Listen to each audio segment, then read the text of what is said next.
Assalamu alaikum wa rahmatullahi wa barakatuh, and welcome back to online classes of Iqra Hufaz by secondary schools and colleges, a project of Iqra education system.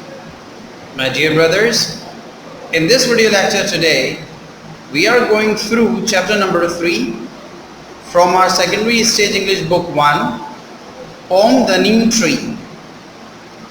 First of all, I will take you through words and meanings, the words which are used in this poem.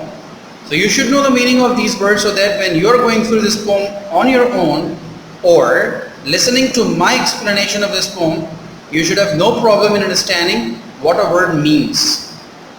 Starting from words meaning, here you are in front of you on your screens. Word number 1 is intercept, which means cross each other or catch or seize. To cross something, when two things intercept, it means two things cross each other. Number 2, scorching. It means very hot or hot as if burning. Hot as if burning means very hot. So there is an example given that hot as if burning means as hot as you feel that it is burning outside. So that is called scorching. Number 3, spray. It means tiny drops of water blowing away. It can be blown away due to wind or when you blow it off. So that is called a spray, tiny drops of water, kind of a sprinkle. Number 4, wanderer. It means one who wanders, or in simple words, one who travels aimlessly. Number 5, woe. Woe means sorrow or grief or distress. Word number 6, soothing. It means calm or quiet or comforting. When we say that this chair is soothing, it means it gives me comfort or it makes me calm or quiet.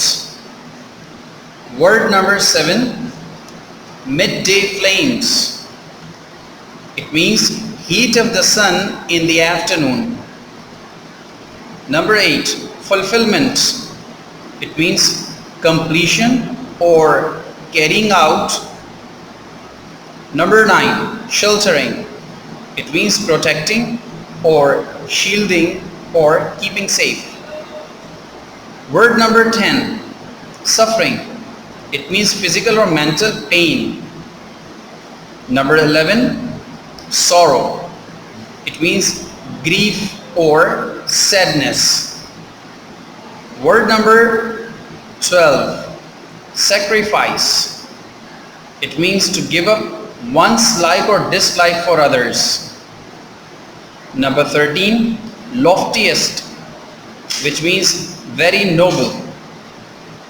Here I would like to tell you all these words and the usage of these words in a sentence. The word intercept is actually a verb, so you can use this word as a verb in a sentence. Two roads intercept each other. Number 2, scorching. Scorching is an adjective and it can be used in a sentence in this way. It's scorching outside. I don't want to go. The weather is very scorching. Another example. Number 3, spray. Spray is actually a noun and it can be used in a sentence like this. Do not shower the spray on me. Number 4 is wanderer. The word wanderer is a noun. People took a wanderer as if he was a beggar. Number 5 is woe. It is also a noun. His son died in an accident, so he died of this woe. Number 6, soothing. Soothing is an adjective And as I had already given you example that the chair is very soothing. I feel very comforting or comfortable on this chair. Number 7 is midday flames. This is a phrase and you can call it a noun phrase. And you can use this midday flames phrase in a sentence like this. He worked the whole day under the sun, so midday flames burnt his skin. Number 8 is fulfillment. This is also a noun and we can use it in a sentence like this. One should always take care of the fulfillment of his promise or commitment. Number 9 is sheltering, and this is also adjective or used as an adjective in the poem, and we can use it in a way in sentence like this. The sheltering arms of the neem tree are open for all. Or you can say, he always welcomes everybody with sheltering arms. Number 10 is suffering. And this is a noun and it can be used in a sentence like this. Continuous suffering can affect our performance. Number 11 is sorrow. This is also a noun. You should not be worried about any sorrow, but try to tackle it in an effective way. Number 12 is sacrifice, and this is used as a verb. As you know the meaning of it already, it can be used in a sentence like this.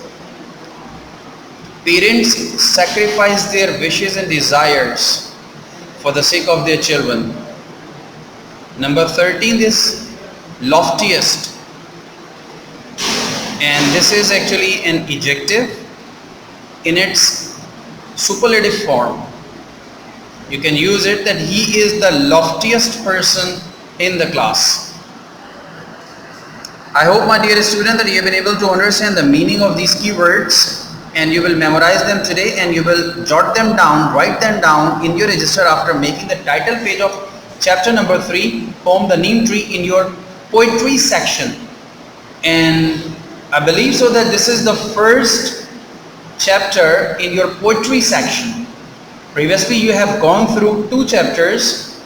Both chapters belong to prose, and now this is the first work you are doing in your poetry section. So you have to make the title page first, and then you will jot down, write down these words and meanings as you have been instructed that you have to draw 2 lines first, on the right hand side and on the left hand side, half an inch each, and then you will draw a central line, and the column of the words should be little smaller than the column of the meanings. Then you will write down all the words along with their meanings in these 2 columns. We will meet again inshallah in the next video lecture on summary and explanation on the poem The Neem Tree. Till then, take very good care of yourselves.